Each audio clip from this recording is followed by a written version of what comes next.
You wouldn't believe how far people will go to protect a lie. They called it company loyalty. But behind those glass walls, loyalty was just another word for obedience. And I learned what happens when you refuse to bow to corruption disguised as teamwork.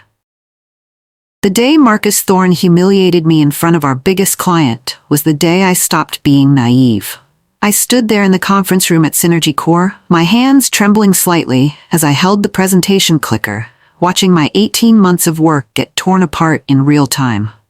The Patterson account was massive, the kind of client that could make or break careers, and I'd poured everything into the strategy I was about to present. But I never got the chance.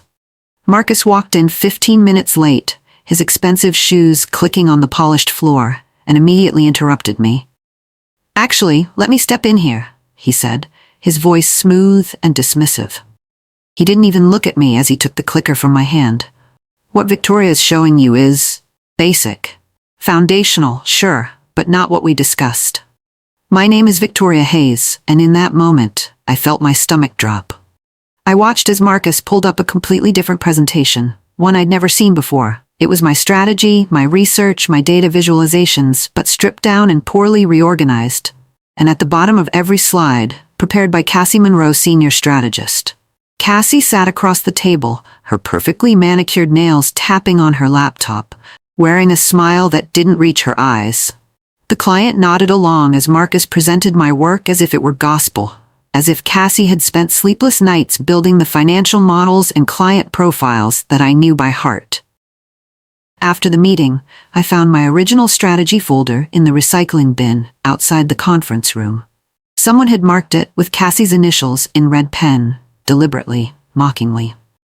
I'd graduated top of my class and built 3 successful campaigns from nothing, yet I'd just been erased. That was when I understood. This wasn't incompetence. This was sabotage. I confronted Cassie that same evening, catching her alone in the break room as she made her 3rd coffee of the day. My heart was pounding, but I kept my voice steady. I'd brought my laptop, the one with time-stamped files showing every draft, every revision, every late-night email I'd sent developing that strategy. "Cassie, we need to talk about the Patterson presentation," I said, opening the laptop on the counter between us. She glanced at the screen, at the file dates that proved everything, and then looked back at me with that same cold smile. I realized I had never been a colleague to her. I'd been competition, and she'd just won. "It's about packaging, Victoria," she said, stirring sugar into her coffee with deliberate slowness. "You gave me the ingredients. I made the meal. That's how this business works." She picked up her cup and walked past me, pausing at the door. "Maybe next time you'll learn to present better." The casual cruelty of it took my breath away. Not the theft itself, but the shamelessness, the absolute certainty that she'd get away with it. That night, I started a new habit. I created a mirrored backup system, storing every file, every email, every piece of work on an encrypted external drive. If they wanted to play dirty, I'd need insurance, I'd need proof, and most importantly, I'd need leverage. I just didn't know yet how I'd use it. A week later, Marcus called me into his office with that same smooth smile that I was beginning to recognize as a warning sign. He gestured to the leather chair across from his desk, and I sat, trying to ignore the way my palms were sweating. "Victoria, I want to talk about your future here," he said, sliding a folder across the desk. "You have potential. Real potential. But I think we need to formalize your commitment to Synergy Core." I opened the folder. It was a new contract, replacing my existing employment agreement. The salary was marginally higher, barely enough to cover inflation, but what caught my attention were the other clauses, a predatory non-compete that would prevent me from working in the industry for 3 years if I left. A bonus structure tied to metrics that were mathematically impossible to achieve, designed to look generous while guaranteeing failure. Marcus watched me read, his expression patient, expectant. "This is a good opportunity, Victoria. Shows we value you." I'd spent the previous night researching employment law in our state, specifically non-compete clauses. I knew this contract was designed to trap me, to make leaving so financially devastating that I'd have no choice but to stay and endure whatever they threw at me. But I also knew that predatory non-competes could be challenged in court, especially if termination was involved. especially if there was evidence of bad faith, so I signed the contract. But next to the non-compete clause, in handwriting so small it was barely visible, I added a tiny notation with the date and my initials. It looked like nothing, like an accidental pen mark. But it was a timestamp, proof of when I'd signed under these specific conditions. Marcus smiled as I handed back the signed contract. He had no idea I'd just started building my exit strategy. 2 days later, Marcus assigned me what I immediately recognized as a poisoned chalice.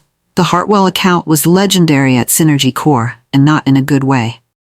They were a high-profile pharmaceutical client, notorious for changing requirements mid-project, for firing agencies without warning, and for being generally impossible to satisfy. They were also on the verge of canceling their contract with us. "Victoria, this is your chance to prove yourself," Marcus said in the team meeting, his tone implying he was doing me a favor. "Salvage Hartwell, and you'll have a real seat at the table." Cassie sat beside him, her expression sympathetic in a way that made my skin crawl. "We believe in you," she added, and I knew exactly what this was. If I failed, I'd be the scapegoat.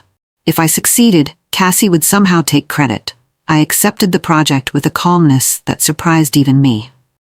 "Thank you, Marcus," I said, meeting his eyes. "I appreciate the opportunity." What neither of them knew was that I had already started taking detailed notes on everything. The project scope that was deliberately vague, the timeline that was impossible, the resources they'd promised but would never deliver. Every meeting, every email, every unreasonable demand was now being documented with timestamps and screenshots. If they wanted to set me up for failure, I'd make sure everyone could see the strings they were pulling. The next 3 months were brutal. I worked 70-hour weeks trying to salvage Hartwell, rebuilding their campaign from the ground up, while Marcus and Cassie systematically undermined me. I'd request additional team support and be told the budget didn't allow it. I'd propose solutions and watch them get shot down in meetings, only to be presented as Cassie's ideas weeks later. But the worst part was the whispers. Cassie had started a quiet campaign, spreading doubts about my competence throughout the office. "Victoria's struggling," I'd hear people murmur in the hallway. "Victoria's taking shortcuts. Victoria might not be ready for this level of responsibility." I felt the isolation like a physical weight, coming to work each day, knowing that my reputation was being shredded, while I worked myself to exhaustion. The few colleagues who'd been friendly started avoiding me, not wanting to be associated with someone who was clearly marked for failure. Then one night, working late as usual, I overheard 2 team members talking outside the conference room I was using. They didn't know I was there. "Thorne's setting her up for a fall," one of them said, his voice low. "The whole Hartwell thing is designed to fail. Everyone knows it." "Why Victoria, though?" the other asked. "Heard she pushed back on something. Marcus doesn't like people who push back." I sat in that empty conference room staring at my laptop screen and felt something shift inside me. The conspiracy was deliberate, systematic, and everyone knew about it, except me. I wasn't paranoid. I wasn't imagining things. This was real. And if they were going to destroy me, I needed to be ready to destroy them first. The discovery happened by accident, which made it even more beautiful. I was working late one night, searching the shared server for old Hartwell files, when I accidentally clicked into a folder I didn't recognize. It was labeled Performance Reviews, Confidential. I should have closed it. The rule-following version of me would have closed it immediately, but I was tired of following rules that only applied to me. Inside the folder were Cassie's performance metrics from the past 2 years. And they were abysmal. Missed targets, client complaints, projects that had gone over budget. But what really caught my attention were her expense reports. Luxury hotel stays billed as client meetings. First-class flights for personal trips marked as business development. Dinners at 5-star restaurants with no clients present, just Cassie and Marcus. The pattern was clear. Cassie's success at Synergy Core had nothing to do with her performance. It was about her relationship with Marcus, about expensive dinners and weekend strategy sessions that looked a lot like getaways. My hands shook as I copied everything to my encrypted drive. I told myself it was just for context, just to understand the bigger picture. But I knew better. I was collecting ammunition, building an arsenal for a war I wasn't ready to admit I was fighting. The next discovery was even bigger, and it terrified me. I was reviewing Synergy Core's proprietary client data integration platform, the system that connected all our clients' sensitive information to our internal tools. I'd built parts of it myself 3 years ago, back when I still believed hard work mattered more than politics. And I found a massive security flaw. A vulnerability that could expose hundreds of client accounts if anyone with basic technical knowledge decided to exploit it. I'd flagged it months ago in an email to our IT department, but nothing had been done. The risk was enormous. The kind of thing that could destroy the company if it became public. I sat at my desk staring at the lines of code that represented millions of dollars in potential liability, and I understood the power I was holding. This wasn't just about my career anymore. This was about the entire company's survival. I spent the next week writing a detailed technical report on the security flaw. I documented everything, the vulnerability, the potential impact, the dates I'd reported it, the lack of response. I saved it off-site, encrypted it with a password only I knew, and waited. I didn't know when I'd use it, but I knew I would. The Hartwell project reached its climax on a cold Tuesday morning in November. I'd spent the previous night finalizing the presentation, knowing it wouldn't matter how good it was. Marcus and Cassie had designed this project to fail, and they were about to get exactly what they wanted. Except, I had a different plan. I presented the work to Hartwell's executive team with Marcus and Cassie watching from the back of the room.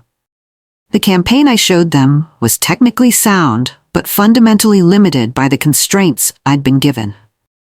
And I made sure everyone understood exactly what those constraints were.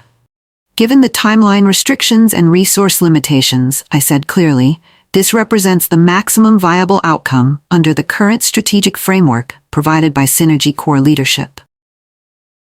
I watched the Hartwell executives exchange glances. They weren't stupid. They could hear what I was really saying. The strategy was flawed from the start, and it wasn't my fault. The project failed, as designed. But the Hartwell lead contact, a sharp woman named Patricia, gave me a look as I packed up my laptop. It was a look that said she understood, that she knew I'd been set up, that she'd remember who the competent one in the room actually was. Marcus was furious. Exactly as I'd expected, but I felt relief instead of fear. Because now we were playing a different game, and I knew something he didn't. I'd already won. The firing happened in Marcus's office on a Friday afternoon. He called me in with Cassie present, which should have been my first warning that this was orchestrated. But I'd been expecting it for weeks, preparing for it, and I walked in with my phone recording in my pocket. "Victoria, we need to discuss your performance," Marcus started, his voice cold and formal. "The Hartwell account was a disaster, a complete disaster. And unfortunately, we can no longer justify keeping you on given your gross incompetence on a critical client relationship." Gross incompetence. The words hung in the air like a weapon. Cassie looked down at her hands, pretending sympathy, while Marcus slid a termination letter across his desk. I read it slowly, noting every exaggeration, every lie, every claim that contradicted the documentation I'd been carefully building for months. They'd overplayed their hand, made claims they couldn't prove, and I had emails and files that would dismantle every accusation. But I didn't argue. I didn't defend myself. I simply signed the termination letter, accepting my fate with a calmness that seemed to unsettle Marcus. As the HR representative escorted me out, I stopped at Marcus's office door. He looked up from his computer, irritation crossing his face. "I have one final strategy presentation for you," I said quietly. "It'll be delivered via email tonight. I think you'll find it very comprehensive." I walked out of Synergy Core that afternoon with a cardboard box of personal items and a smile I couldn't quite suppress. I'd just been fired, but I'd also just been freed. And Marcus had no idea what was coming. Clearing out my desk was almost therapeutic. I took my photos, my coffee mug, my desk plant that had somehow survived 2 years of office fluorescent lighting. But I also left something behind, something so small and insignificant that no one would notice it. Taped under the bottom drawer of my desk was a USB drive labeled Emergency Client Backups in my handwriting. It contained nothing, just empty folders. But I knew they'd find it eventually, and when they did, they'd waste weeks analyzing it, looking for whatever secrets they thought I'd hidden. The real secrets were already safely stored on encrypted servers, accessible only to me. I walked out of that building into the cold November afternoon and felt the weight of 2 years lift off my shoulders. My phone buzzed with messages from concerned former colleagues, but I didn't respond. I had work to do, and it started that evening from the safety of my apartment. I opened my laptop, pulled up the email I'd been drafting for days, and attached the first piece of evidence. Cassie's fraudulent expense reports, meticulously documented and cross-referenced with corporate policy.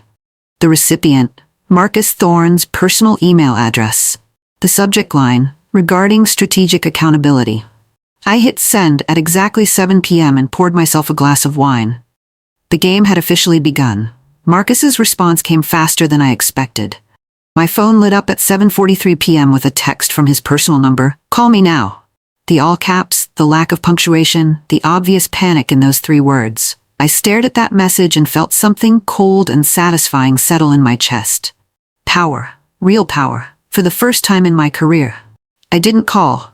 I silenced my phone and went to bed early, sleeping better than I had in months.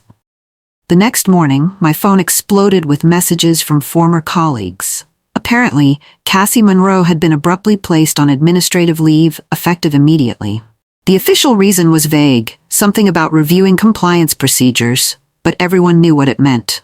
Someone had finally exposed her. I made myself breakfast and scrolled through the messages with detached amusement.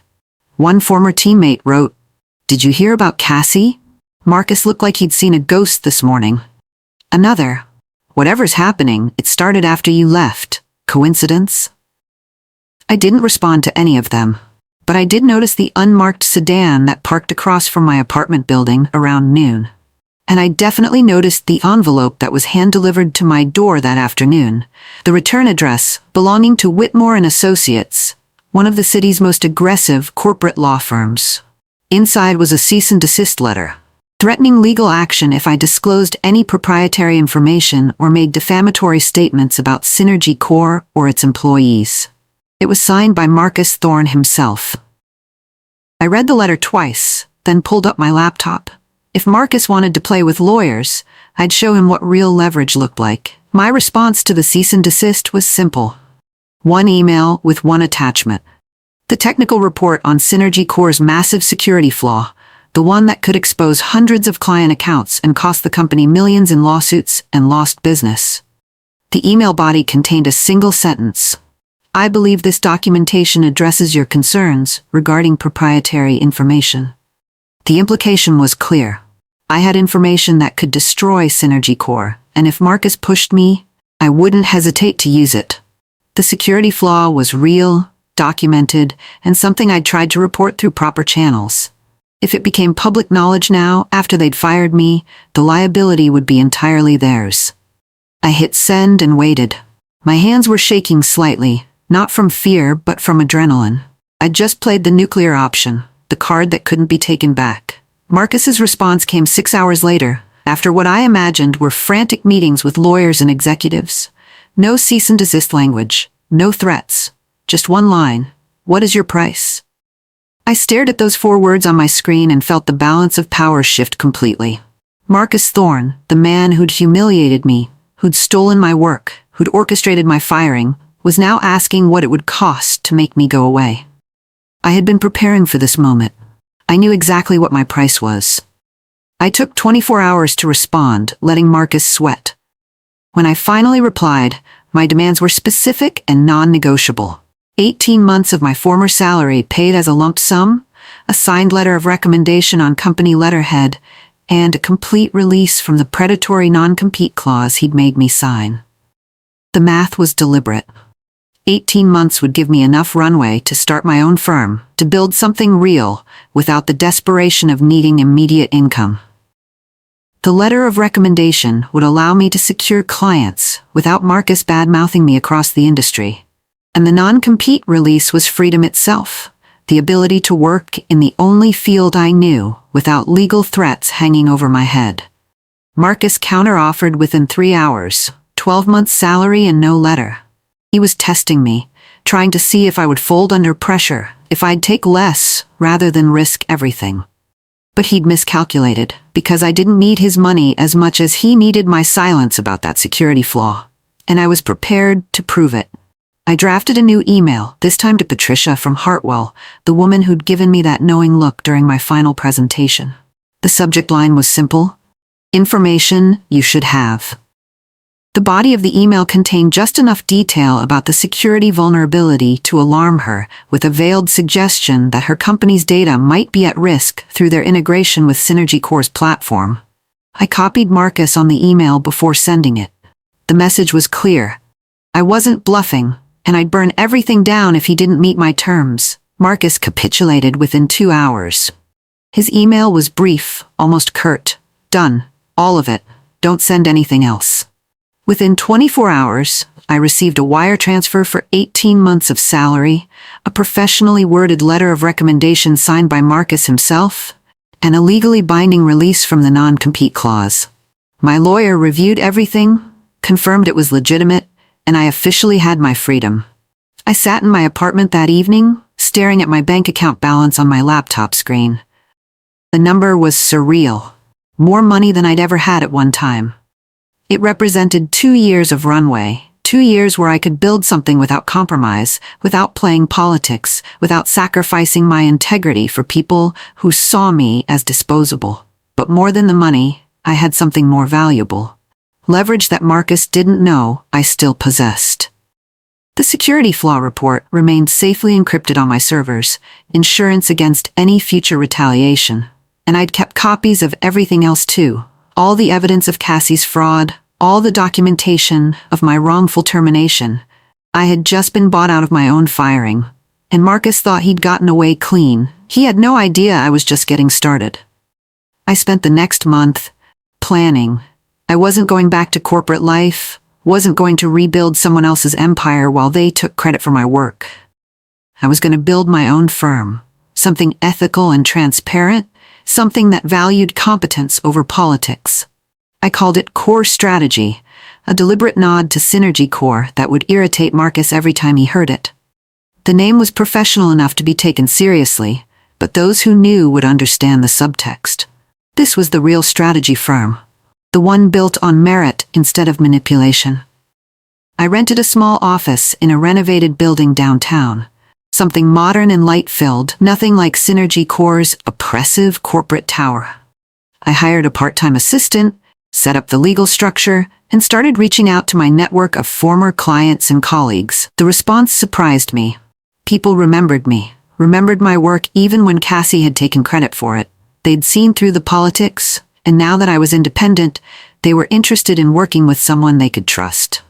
Then, 3 weeks after I'd officially launched Core Strategy, I received an email that made my heart skip. The sender was Patricia from Hartwell, the client whose account I'd supposedly ruined. Subject line: "Can we talk about that original strategy?" I read the email 3 times, not quite believing it. Patricia wanted to meet, wanted to discuss the strategy I'd actually developed for Hartwell before Marcus had sabotaged it. She'd seen the setup, understood I'd been scapegoated, and she wanted to give me a chance to present my real work. I scheduled the meeting for the following Tuesday and allowed myself a moment of pure satisfaction. The game was still in play, and I was winning.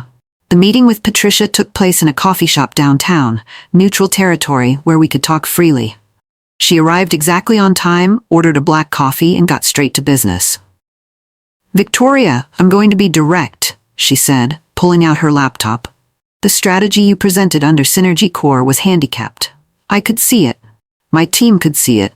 We didn't fire you because of incompetence. We fired Synergy Core because of theirs." I felt vindication wash over me as she continued. "I got your email about the security concerns and our IT department investigated. You were right. That vulnerability is real, and we've already begun transitioning our data away from their platform." She paused, studying me. "You tried to warn them months ago, didn't you?" "I did," I confirmed. "Multiple times. No one wanted to hear it." Patricia nodded slowly. "What if I told you Hartwell is looking for a new strategic consulting partner? Someone who values honest assessment over impressive presentations." I didn't hesitate. I'd say I have the original strategy ready to present, the one you should have seen 3 months ago. We spent the next 2 hours going through my work, the real work that I developed before Marcus and Cassie had interfered. Patricia asked sharp questions, challenged my assumptions, and by the end of the meeting, I had my first major client. Core Strategy had just stolen one of Synergy Core's most lucrative accounts, and it was based purely on merit. I walked out of that coffee shop feeling like I could fly. Securing Hartwell was the turning point. Word spread quickly in industry circles that Patricia's company had switched to a boutique firm run by a former Synergy Core strategist. Other clients started reaching out, curious about the woman who'd walked away from a major agency to start her own practice. Within 3 months, Core Strategy had 5 active clients, and I was working harder than ever. But this time the exhaustion felt different. I was building something mine, something that reflected my values, and every late night was an investment in my own future, not someone else's empire. But the victory got even sweeter when I heard through my network that Marcus had hired external auditors to investigate the information leak at Synergy Core. Apparently he was paranoid, convinced that someone had hacked their systems or bribed an employee to steal sensitive data. The auditors spent weeks tearing the place apart, reviewing access logs, interviewing employees, analyzing every possible vulnerability. What they never thought to check was the physical office itself. That USB drive I'd left taped under my old desk, the one labeled Emergency Client Backups, it was still there, and I knew it would be found eventually. When it was, they'd waste even more time analyzing the empty folders, looking for hidden files that didn't exist, chasing ghosts while I built my business in plain sight. The misdirection was almost too perfect. 4 months after my firing, I received an excited text from one of my former colleagues still at Synergy Core. The auditors found Cassie's old expense files. She's suing Marcus now. This place is imploding. I pulled up my laptop and searched for news. Sure enough, there were articles about a lawsuit filed by Cassie Monroe against Marcus Thorne and Synergy Core, alleging wrongful termination, gender discrimination, and retaliation. The lawsuit included quotes from internal documents, and I recognized some of them from the files I'd leaked to Marcus. Cassie, in her desperation after being fired, had turned on Marcus completely. She was exposing the toxic culture, the favoritism, the way Synergy Core operated like a personal fiefdom rather than a professional organization. And because she'd been the beneficiary of that system, she had receipts on everything. The PR nightmare was immediate and brutal. Industry blogs picked up the story. Former employees started sharing their own experiences. Clients began quietly reviewing their contracts, looking for exit clauses. I watched Synergy Core's reputation crumble in real time, and I felt no guilt about my role in starting the cascade. I hadn't forced Marcus to steal my work. I hadn't made Cassie commit fraud. I hadn't created the toxic culture. I'd simply exposed what was already there, and they'd destroyed themselves fighting over the wreckage. 6 months after launching Core Strategy, I was invited to speak at an industry conference. The topic was Ethical Data Strategy in Modern Consulting, and it was exactly the kind of platform I'd been hoping for. A chance to establish myself not just as a competent strategist, but as a thought leader, someone who represented a different way of doing business. I spent weeks preparing the presentation, drawing on my experiences at Synergy Core without naming names. I talked about the importance of transparency with clients, about building systems that prioritized security over convenience, about creating work environments where the best ideas won regardless of who presented them. The response was overwhelming. After my presentation, I was surrounded by people wanting to discuss their own experiences, to share stories of toxic workplaces and stolen credit and political games. I collected business cards from potential clients, from journalists who wanted to interview me, from other consultants who wanted to collaborate. And in the back of the auditorium, I saw Marcus Thorne. He looked older than I remembered, his face pale and strained, watching his former employee command a room while his own reputation burned. Our eyes met briefly, and I saw recognition there, and defeat, and something that might have been regret. I looked away first, not because I was intimidated, but because he simply didn't matter anymore. He tried to break me, and instead, I'd built something better than anything he could have offered. That evening, after the conference, I sat in my hotel room and reflected on everything that had happened. A year ago, I'd been desperate and trapped, working myself to exhaustion for people who saw me as disposable. Now, I ran my own firm, worked with clients who valued my expertise, and had the freedom to turn down projects that didn't align with my values. The money Marcus had paid me to go away had become seed capital for something he'd never intended: my success. His arrogance and fear had financed my freedom, and the irony was beautiful.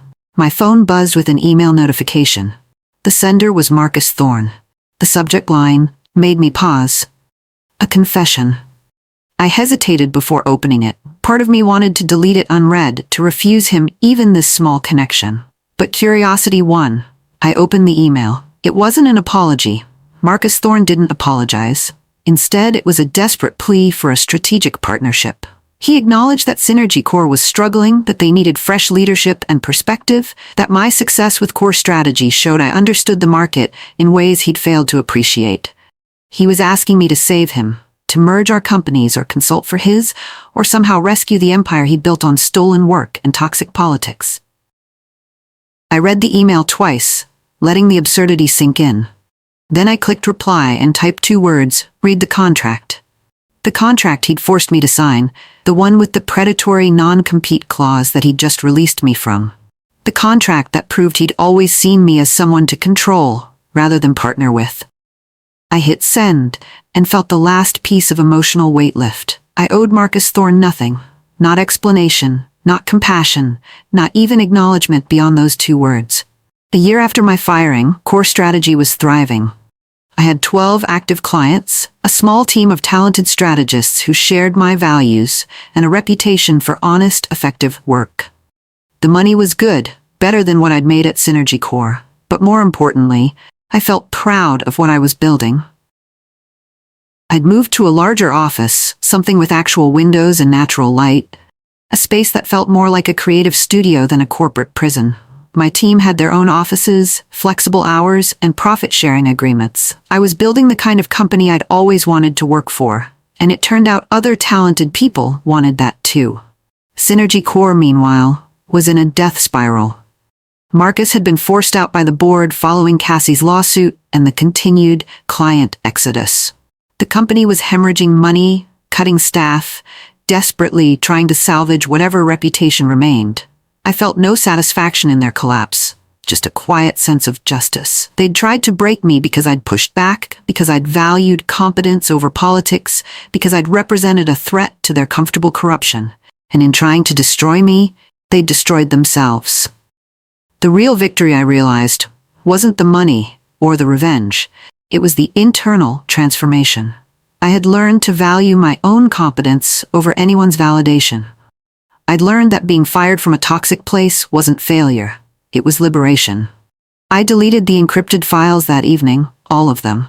The security flaw report, the backup copies of Cassie's fraudulent expenses, the documentation of my wrongful termination. I didn't need them anymore. Synergy Core was no longer a threat, and holding on to that evidence felt like holding on to poison. I sat at my desk, watching the progress bar as years of carefully collected leverage disappeared permanently. It felt like closure, like finally setting down a heavy bag I'd been carrying for too long. My assistant knocked on my office door. "Victoria, the team wants to know if you're free for drinks tonight. We just closed the Henderson account."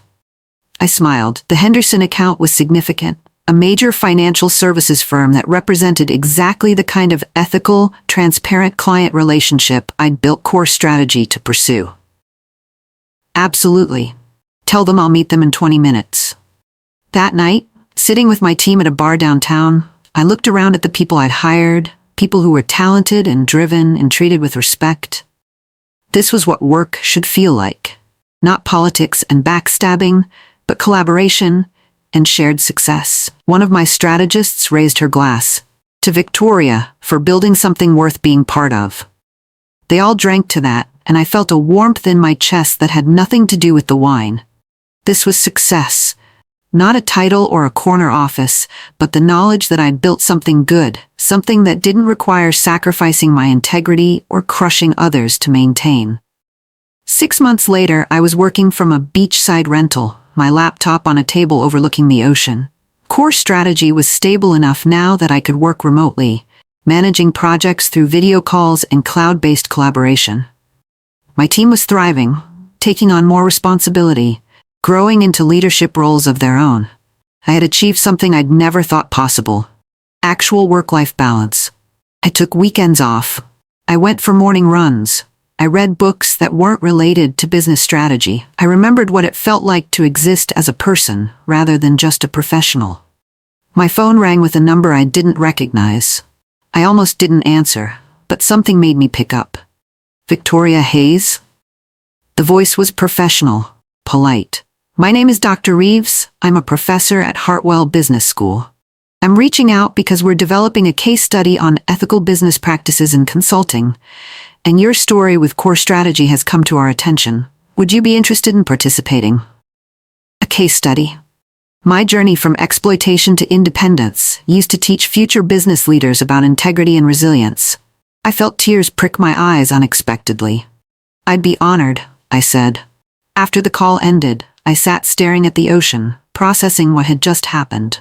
The job that had tried to break me, the bosses who'd stolen my work and orchestrated my firing, had inadvertently created something worth teaching others about. Their greed and arrogance had become a cautionary tale, while my response had become something aspirational. 2 years after walking out of Synergy Core with a cardboard box and a plan, I had built something remarkable. Core Strategy employed 15 people, served 32 clients, and had a reputation for honest, effective work that attracted the best talent in the industry. I'd been profiled in business magazines, invited to speak at conferences, and asked to mentor young professionals starting their careers. The woman who'd once been dismissed as basic and incompetent was now recognized as an industry leader. But the moment that mattered most came on an ordinary Tuesday afternoon.